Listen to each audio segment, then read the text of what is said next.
Le caméléon noir et blanc. Chapitre 1. Une surprise dans le jardin.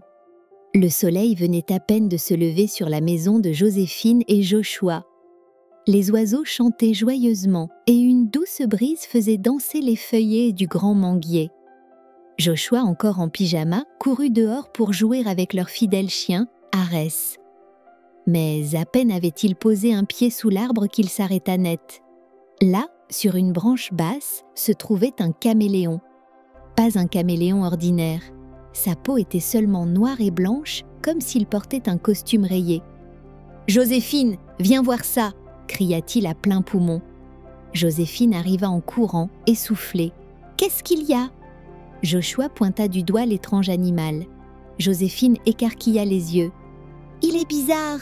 Pourquoi il ne change pas de couleur comme les autres ?» Joshua haussa les épaules.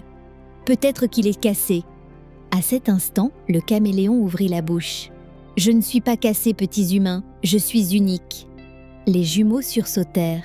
Arès, lui, se contenta de pencher la tête, curieux mais pas effrayé. Chapitre 2. Le dilemme du caméléon. « Tu parles !» s'écria Joshua, incapable de croire ce qu'il venait d'entendre. Le caméléon hocha la tête avec lenteur. « Oui, et j'ai besoin de votre aide. » Il expliqua qu'il appartenait à une tribu de caméléons magiques vivant dans une forêt cachée. Chaque membre de cette tribu possédait la capacité de changer de couleur pour se fondre dans leur environnement ou se protéger des dangers. Mais lui, le caméléon noir et blanc, n'avait jamais pu le faire. À cause de cela, sa tribu le considérait comme un paria, inutile et sans valeur.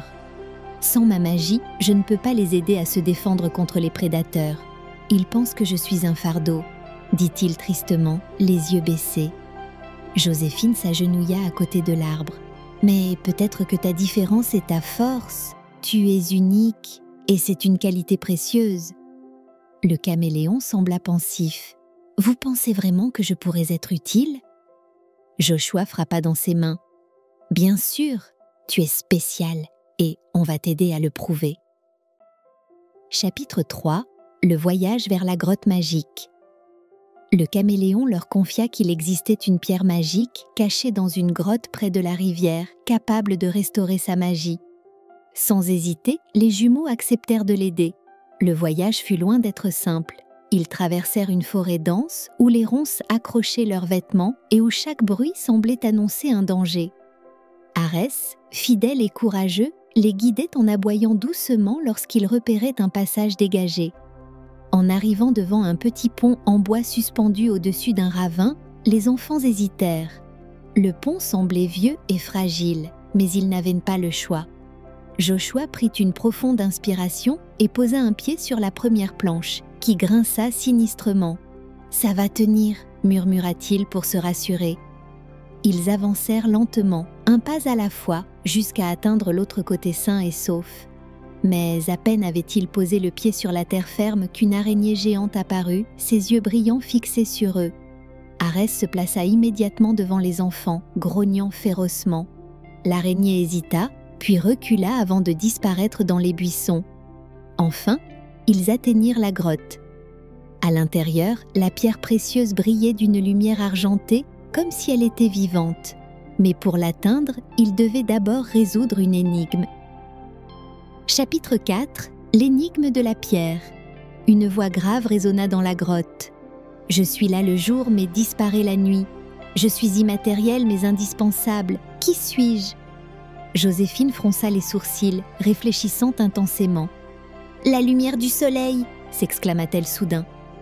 La pierre émit un éclat encore plus vif, illuminant toute la grotte. Joshua tendit la main pour la ramasser et la remit au caméléon. Dès que l'animal toucha la pierre, une lumière dorée l'enveloppa.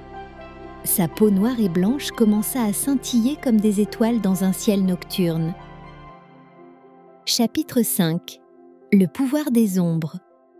De retour auprès de sa tribu, le caméléon noir et blanc se plaça devant les autres caméléons qui l'observaient avec méfiance.